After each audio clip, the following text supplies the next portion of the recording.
As part of curating this exhibition, I have to give several talks, and I decided that I would configure my talks under the rubric "How many talks?" And we'll see different aspects. I have already done an article for our in-house magazine, which is called Ashmolean, on woman power in the exhibition, and I've consciously picked on the topic of women as subject, as artists, and as intellectual interventions in the exhibition. Since we are an Oriental Numismatic Society, I decided to turn my attention to women power in the subject of Oriental numismatics, as it were. The first thing that we notice when this topic about femininity and women in Oriental numismatic comes in is that there is a view, sort of a visual and a contextual way to engender money, and this is where it becomes a bit more jargony. Engendering is a analytical trope which is practiced by mainly gender theorists and anthropologists. And, usually the discussion about women in art or indeed in numismatics is about powerful women in different ways. Here we see women as depictions on the tangible objects that we deal with, and also as subjects, particularly with regard to art. There are women mentioned in inscriptions on coin legends. Sometimes they're not shown, but they're inscribed on them. And then there is a third category, completely different, which is away from the physicality of the object itself. And it's about women as artists who have actually contributed to numismatic art, or have, as I said in the exhibition, as I've said, shown in the exhibition, have been interventionists, and they have actually sort of made an intervention, an artistic intervention with their practice. All of that sort of combines together in making a statement, which is quite straightforward. It's all about issuance. The coins are being issued by women, etc. Mediation and interpretation. So mediation is when women artists have intervened on. And of course, all these aspects in the current climate, particularly in the current climate, imbued with the polarizations of various things, it comes with lots of controversies. It talks about it's not that this gendered imprint of women is not. It's not that it's not absolutely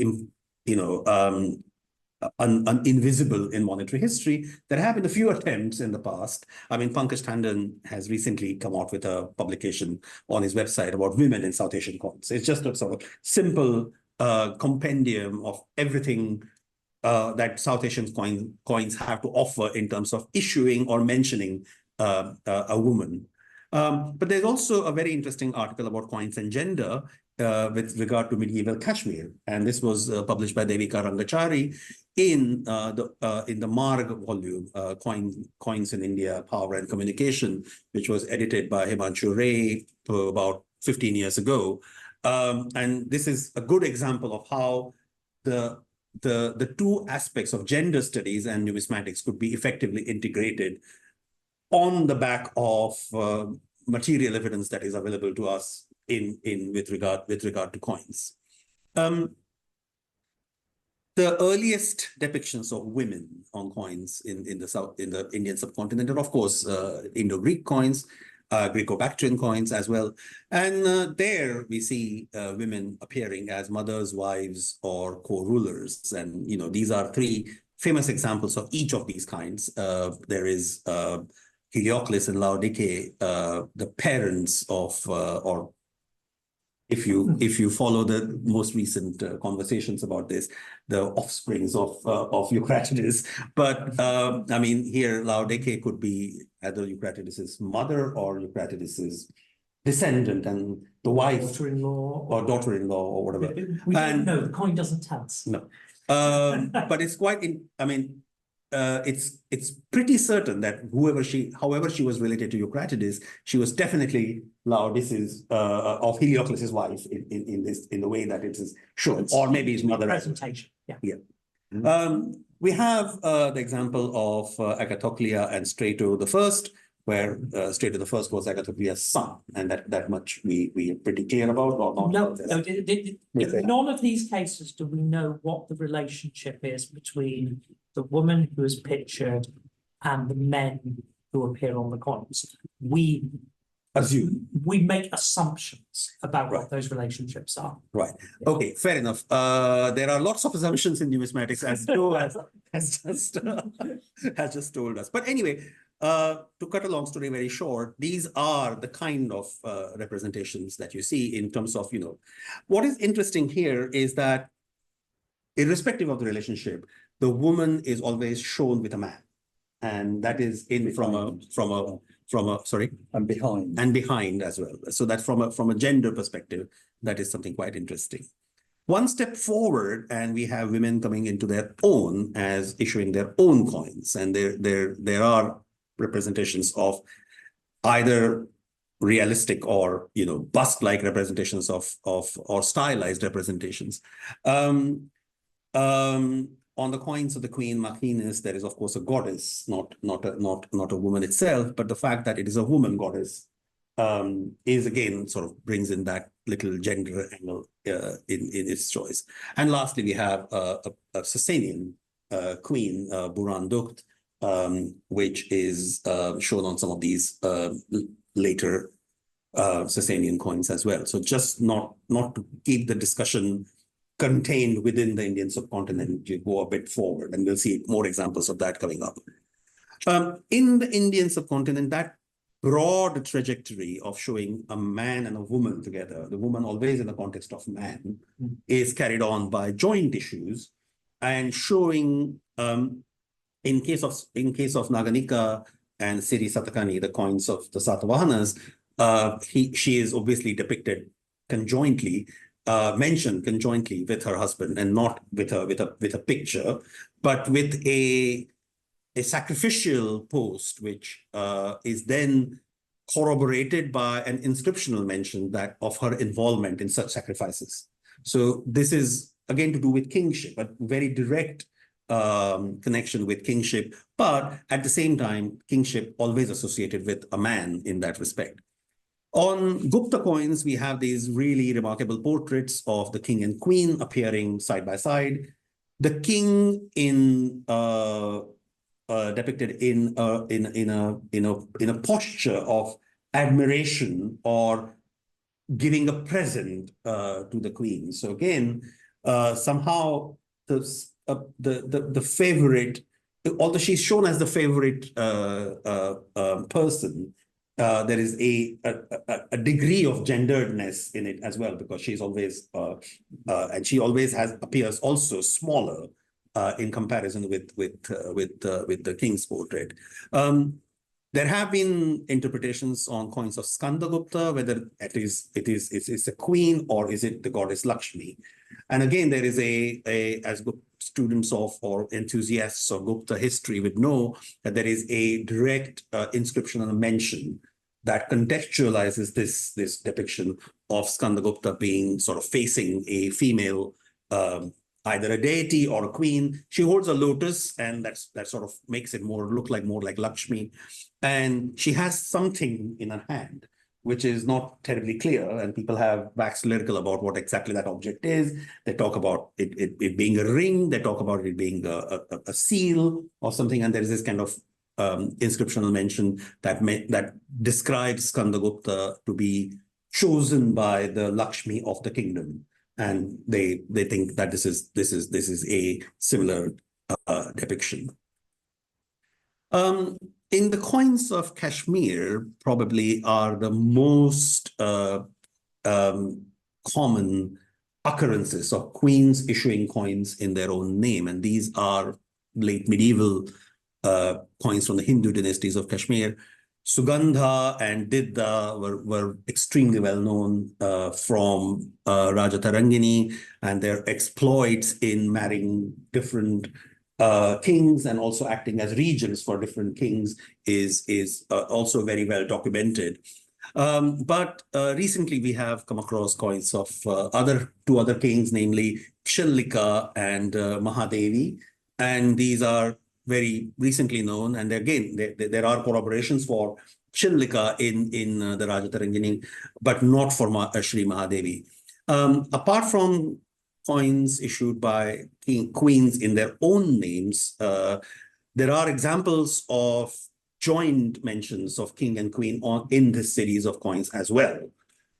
Here again, there is no, because this coin sort of derives out of the Kushan coin types and operates on a very stylistic typology. There is no effective depiction of the queen. It's just the name that appears on these coins. And when we leave aside the real historic figures and historic women such as queens, obviously the second aspect that where women are very much appearing on South Asian coins is deities, and that's the second category where we've a lot of women deities coming in.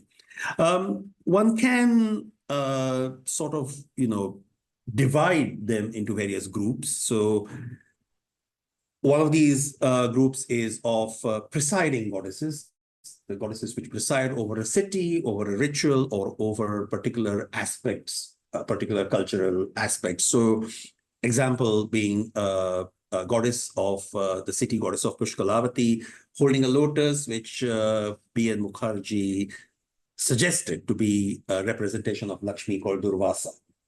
And on the coins of Dionysus, you find city goddess Tyche holding a cornucopia with a wreath, anointing or crowning the seated king. So it's obviously a very straightforward connection to kingship. And on the coin of Aziz, the Indo-Scythian ruler, you find an enthroned goddess, which is holding a cornucopia, which again has typically for Indo-Scythian coins speaks multiple vocabularies. Some people regard her as Tyche. Sometimes she's shown with a city goddess-like crown, the polis crown.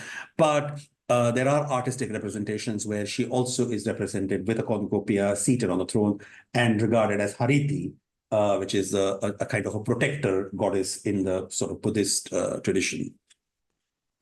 The second category is of pantheonic goddesses, and the best example that we see about are on Kushan gold coins. Nana, Ardoksho, Wanindo, and Ridi are all shown on Kushan gold coins, extremely well-known representations. Some of them have, visual counterparts. So, for example, Waninti or Wanindo looks very much like Nike, holding a frond with wings and having a wreath. Ridi apparently also looks like Diana or Minerva.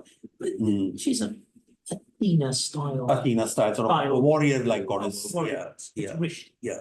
Rishti. Rishti in Zoroastrianism, but not on the coin. Ridi, isn't it? Rishti. Rishti. Okay. Yeah, that's a sha. Despite looking like it's not, it's just very badly engraved. That artist is not very good at inscriptions. Well, carrying on with the theme that Joe was just talking about. Right, but there's a second dial which is clearer. So right. No, it's Rishti. When we come to inscriptional coinages, we find a plethora of, and particularly when we expand the gamut of Oriental coins to Islamic coins as well, there are a number of queens which have issued coins, either in their own name with a clear name written, or identifying them as the wife or the mother of the ruling king. Zubaydah is a good example. Everybody knows about Zubaydah because everybody has read Arabian Nights, and she features quite a lot in those stories. And here she mainly describes herself as the mother of Jafar, who was her son, or indeed as Al-Sayyada al-Khalifa, the mother of the Caliph. So these are titular acknowledgements that refer to the association of these coins with. This really interesting character that I learned more about, Shajar al-Dur, features on Mamluk coins. And again, her name is not mentioned there, but the inscriptions and the titles that are mentioned on these coins are in the feminine gender, as it were. So we know that they are issued by a female. As against that, the lower three coins, the Georgian coin of what's the name? Rusudan, not Rudulan, and the coins of Turgina or Turkina Khatun, the Mongol ruler, as well as the Achinese Sultan Taj al-Alam. They have their names actually mentioned on these coins, unlike the previous two. In the Indian subcontinent, that same trend is seen carried on. Sometimes the queens actually issue coins in their own name. So the coins of Razia, for example, have been issued with her name, as well as mentioning her just as the daughter of the previous sultan.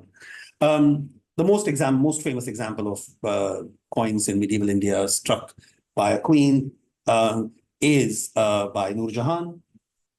And here again, although the coin says that it is of Nur Jahan, it is the implicit mention to her husband is very much there, because it reads by the order of King Jahangir. So it's Jahangir who's allowing her to put. Of course, there's a famous story for that. Well, yes, I mean, yes. An apocryphal story that she got him to agree to turn the throne over for a day. Well, I mean, yes. There are, but apart from apocryphal stories, there is definitely a mention in the autobiography of Jahangir that in a particular year he mentions that he's resigned to keep himself confined to 1 liter of wine and 1 kilo of meat, and that's about it. And he doesn't want anything else, and that is supposed to be a marker from where Nur Jahan takes over. Because he's obviously not particularly interested in matters of statecraft. I mean, he's a remarkable ruler. He's an idiot. He's not an idiot. No, I'm sorry. I disagree profoundly that he's not an idiot. He's quite fun. He's really an interesting character. In the 19th century, we have two more examples of queens who sort of spell out her name and also indicate their presence only by an initial. So the gold coin, which is an issue of Rani, the Queen Gauri Parvati of Travancore, a very rare coin, by the way, from the British Museum collection, probably one of the 2 or 3 or 4 known in existence. And the copper coin of Shah Jahan Begum of Nepal, of Bhopal, sorry, not Nepal, which indicates her name only by the first letter of her, the initial. The story of these queens being important and being significant, making an impact really, is also shown not just by their coins, but also through their medals. And this is something which is, again, we're sort of moving away from coins and trading into territories which we have very little information about. So this Queen Taj Mahal of Awadh was a very interesting character. The medal that you see here was struck in the reign of her son, really, and she then carried on being present as a more like an eminence gris in Awadh court politics all the way for another 20 or 30 years. And the second object that you see is actually a cap badge, and that has an inscription that mentions that it is to be worn by her servant. So it's a chaprasi or attendant of her court who was wearing it on his cap or on his person. He's got a pin at the back. But Taj Mahal was quite an interesting character because she was quite libertine, I must say. And in the period when one of her grandsons was ruling, she managed to have an affair with her toy boy, and who was much younger than he was. He was actually the son of a very important scribe in the Awadh court. And then when obviously this was completely not liked by the establishment, as it were, she decided to move to Iraq because they were Shia Muslims, and she said, "Oh well, I'm going off to Najaf, which is the main shrine."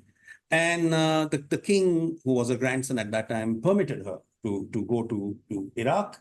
and to live there quite happily. It is said that she carried more than 10 million rupees worth of stuff with her when she went to Iraq. And lo and behold, in another 2 years, her lover also joined her in Iraq, and she lived there quite happily for another 30 odd years. So it's a very, very remarkable character in a world that was usually dominated by men, actually trying to sort of exert her own personality in a strange way. The kingdom of Bhopal is unique because it was ruled by a succession of female rulers for nearly 125 years, and there were 4 queens who ruled in succession. And this is a medal of Sultan Jahan Begum, who was the last of the Nawab Begums of Bhopal. Talking about medals, we come into an area where we see women depicted mainly as allegorical figures, particularly on art of 19th and 20th century British commemorative and prize medals issued struck for consumption in India. And I particularly find the Madras exhibition medal quite interesting, where there's an orientalizing image of the female under a palm tree, again, very much like the lion under a palm tree that appears so much. But it's an exhibition showcasing, or what was showcasing. So these exhibitions were sort of organized on the basis of English county shows and industrial and agricultural exhibitions of Victorian Britain. That whole model was then transported to India. And I find it quite fascinating that as an indication of local indigenous production, the woman is shown resting her hands on a spinning wheel. And then subsequently in 20th century, that motif then is adopted and becomes absolutely emblematic with the movement of Swadeshi, which was then espoused by Gandhi and then became a very important economic trope in the Indian national movement. But the visuality of objects suggesting such associations really goes back quite a lot. So it's quite interesting to see that these objects are visually in circulation on such aspects, and they have these kind of antecedents or a visual genealogy that one can track back upon. Similarly, the lower image, which is the Photographic Society of India medal, here again we see a highly orientalized image of a woman with set in sort of Indian palace scene with lotuses floating by her feet, and she is holding what is presumably a photographic plate in her hand.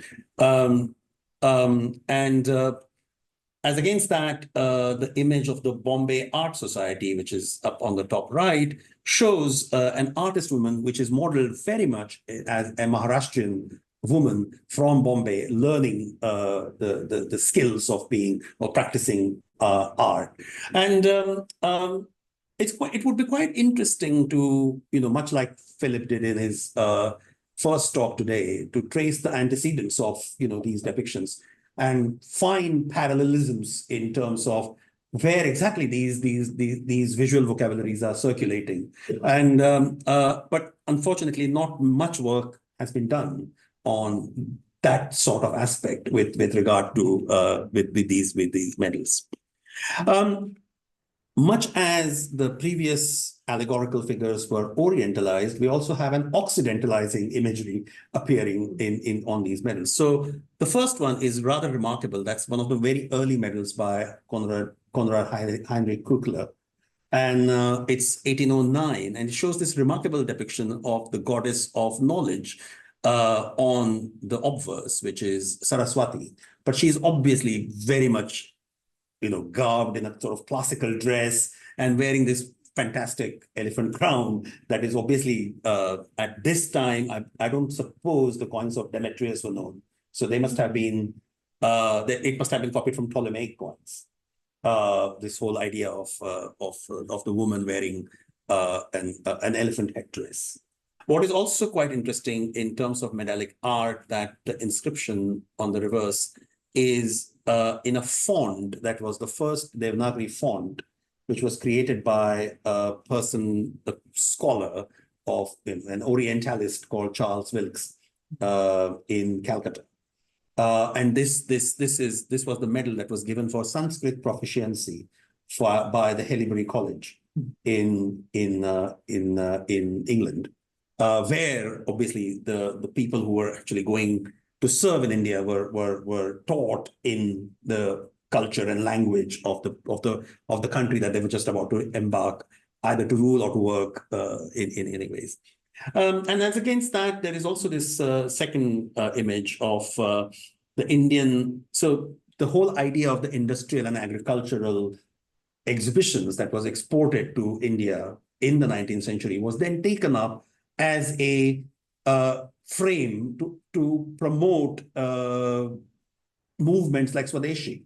So this is a medal that was struck by the Indian National Congress in 1904 in the Bombay session. And in that session, they had organized their own industrial and agricultural exhibition. But the imagery here is very much the child and Madonna kind of imprint on it. And the woman in this picture wears a coronet on which her identity is given as the Indian National Congress. So it's the personification, a female personification of the Indian National Congress.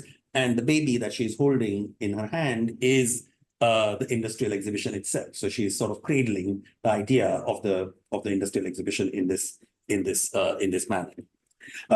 By most certainly, the most famous female allegorical image on medals is that of the personification of India herself, and it's sort of Mother India kind of subject.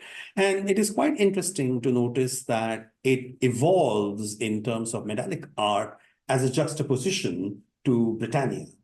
And the gold medal that you see is probably the earliest depiction of such a juxtaposition. And it is 1875. It marks the visit, the first ever royal visit by a British royal member of the British royal family. The Duke of the Prince of Wales at that time, the future King Edward VII, visited India, and this actually shows Britannia with a lion being welcomed by this figure of a female personification. And the orientalizing effect of that female personification is accentuated by the fact that it is shown with the backdrop of the palm trees, this very orientalizing trope.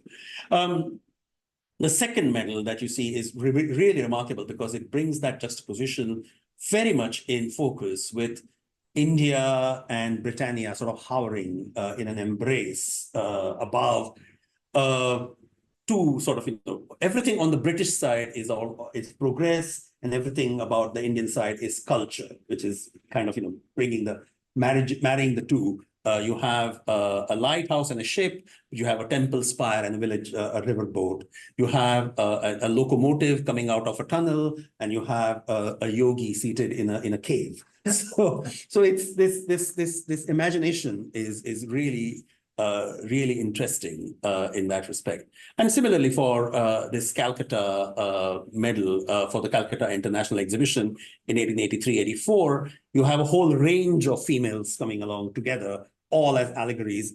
On the left-hand side, there is Britannia and this personification of India seated, but on the right-hand side, there is a whole range of broad characters such as industry, agriculture, commerce, all personified as females, bringing their wares, and there is industry bringing a railway engine, a gear wheel, and agriculture bringing a sheaf of wheat.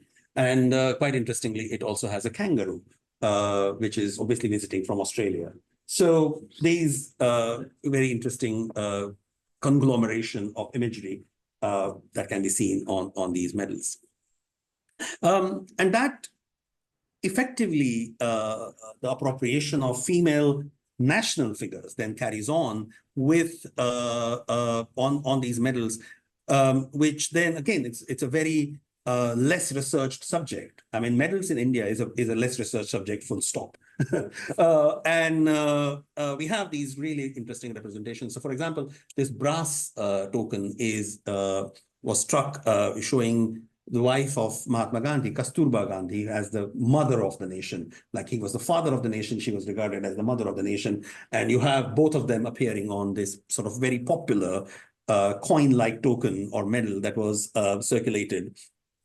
On the medal on top, there is, of course, figures like the Queen of Jhansi, who was known for her resistance to the British in the 1857 revolt. So that is she's being commemorated in a position that she's absolutely most famous in, because she made this daring escape from a siege which was laid by the British to her fort, and she wrapped her little child into a baby bag on her back and rode a horse, and then sort of broke the siege and escaped. So that is the most brave image that one sees of her, and that has been what is appropriated up here. When was that medal made? 57.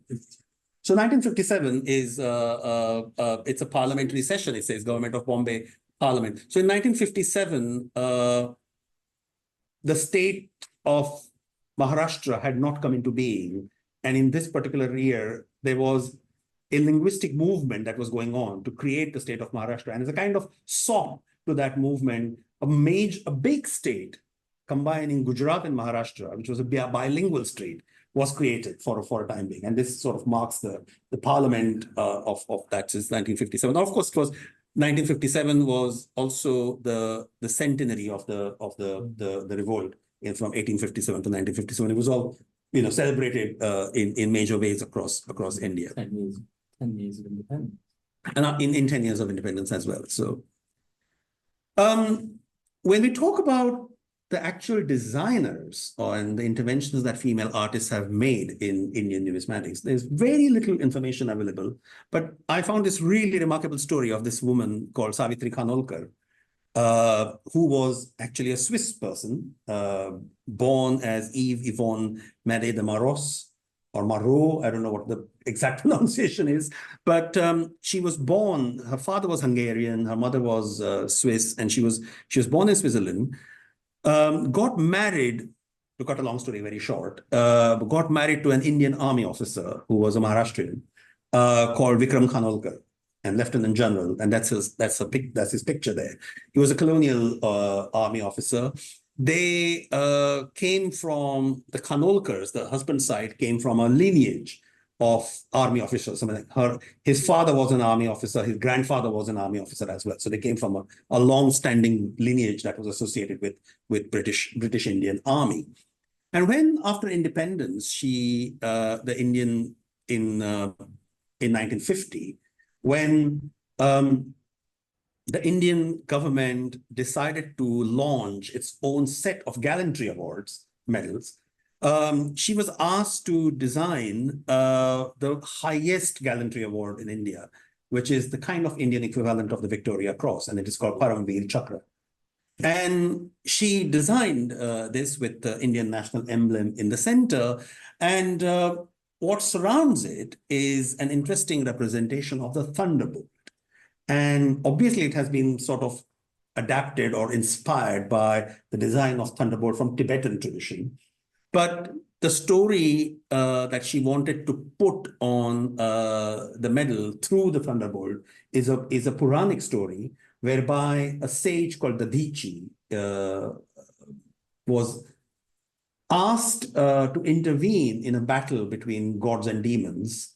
And he is said to have self-sacrificed himself and made the thunderbolt out of his own bones, and then given it to Indra, the highest Hindu god, with which the demon army was then defeated. So it's this whole notion of bringing into self-sacrifice and making it into a protective thunderbolt that Savitri Khanolkar has actually incorporated. And I've been doing some reading and research on this person, and she seems to be really, really remarkable. She apparently spoke Marathi in both its pure and the dialect the Khanolkars came from South Konkan, so they spoke a dialect at home, and she was absolutely fluent in both these. And she was knocking around till 1990, and nobody seems to have more or less heard of her, in spite of her really interesting contribution to Indian medal making in this particular way. Did she train as an artist? Or She was. Yeah. I mean,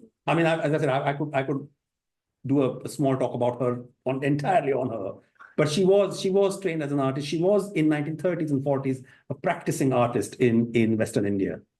So she was already known. She was also in Baroda, by the way. So there is that connection as well. So and lastly, again, when we talk about effigies and intervention and artists involved, and this is another chap that is completely unknown, and his name is Nagesh Sabannavar. And I have been trying to know more about this guy because he devised and designed many, or at least the sources tell me that he designed a lot of post-independence Indian coins. And he was, by practice, he was a professor of art, of sculpture, in the famous J.J. School of Art in Bombay. And that's where his career was made. But interestingly, he also came from a family that was practicing, traditionally a practitioner of metallic art. So he had this sort of, traditional knowledge of working with metals and then creating. And as far as I know, in the entire history, there's a Bombay School of Art here that spans a lot of 19th century. And in the entire repertoire of artists from the Bombay School or who are functioning within the Bombay School, he seems to be the only person who's interested in metallic art. So he's the only person who actually engages with the metal as form of his artistic practice. And these are the two designs that I definitely know that he made in 1975, and both were made for International Women's Year. And one, on the top is an Indian design, and the one at the bottom is a design for Bhutan. And what is also interesting is that he was involved at that time in a controversy because the image on the Indian coin, a lot of people mistook it for being Indira Gandhi. And 1975 was also a very important year in Indian politics because that was the year in which Mrs. Gandhi launched the notorious emergency. So, and that was our sort of brush with dictatorship for about 2 years. And he was then sort of, people thought that he was actually trying to appease. And then he came out with a bold statement saying that that was not his intention to actually show Mrs. Gandhi's, just by complete coincidence that people mistook that figure for Mrs. Gandhi. I'm trying to find out more about this person, particularly with regard to his contribution to coin design. And hopefully, when I go to Bombay on my next trips, I will go and dig into the archives. I know some people who I've tracked down a few people, thanks to the wonders of social media, who actually had known him very well. And I also know that there was it was in the late 1990s, there was a retrospective of his work that was held in the Nehru Center in Bombay. So there is a catalog available.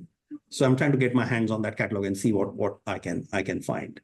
So these are, so you have a whole broad range of involvement of women in Oriental coins to talk about. It's just not, I mean, to see pictures and see mentions on coins is probably the easiest way to bring in women into the picture. But there are lots of other aspects of in terms of representation, in terms of contribution, in terms of actual intervention and engagement, where women have played such a wide part in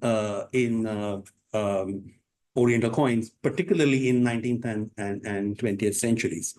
So with that note, I would like to thank you, and we can break for lunch, and then after that, you can bask in the exhibition.